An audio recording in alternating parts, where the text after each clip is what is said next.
The coronavirus crisis or the pandemic is being seen as a bigger crisis than both the world wars by leaders of many nations. The broad market sell-off across equity markets and the economic impact is also being seen similar to the dot-com bubble of the year 2000 and the financial crisis of 2008. Let's do a three-point analysis to understand if the current crisis is actually worse than the other two events. 1. The tech bubble of 2000.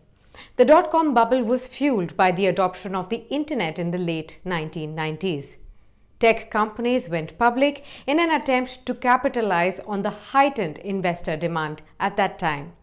Traditional metrics of performance such as net profits or revenues were overlooked, and new metrics such as number of website visitors, size of the market, etc. were introduced to justify the inflated stock prices.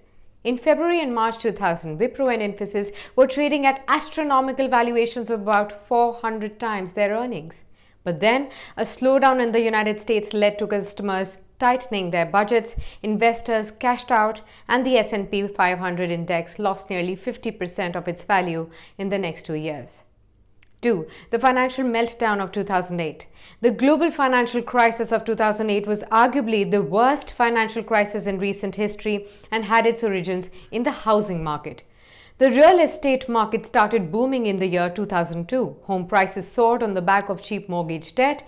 Amidst the credit boom, banks offered home loans to people with little or no spending power. This led to an asset bubble, which ultimately collapsed in the year 2007, as borrowers were unable to make monthly mortgage payments and lenders were forced to sell their properties to recover the losses. Around 8 to 9 million people lost their jobs in the United States. The collapse of the housing market had a cascading effect on banks selling mortgages. Lehman Brothers went bankrupt and stock markets tanked 60%. 3. Is the 2020 coronavirus crisis even worse?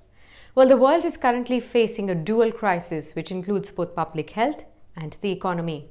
This crisis is not restricted to a sector or a region, unlike the ones in 2000 and 2008. This time, both the supply and demand across sectors has got impacted. Investors fear that the supply chain disruption will squeeze liquidity out of the system and pop numerous bubbles. The global equity market, the debt market, tech startups, real estate, shale energy, all that developed in the last 10 years. The broad market sell-off is a lot like 2008 and 2000. COVID-19 outbreak has stalled the economic activity across the globe. Policy measures such as quantitative easing and also the asset purchases are not helping assuage the concerns of entrepreneurs or of investors. Now, given the current situation, economies are staring at huge job losses.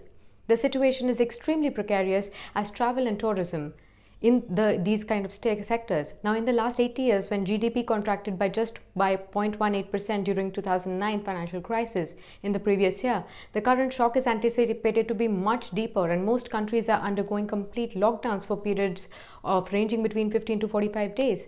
The world output could actually reduce by 4%, assuming shutdown of 15 days.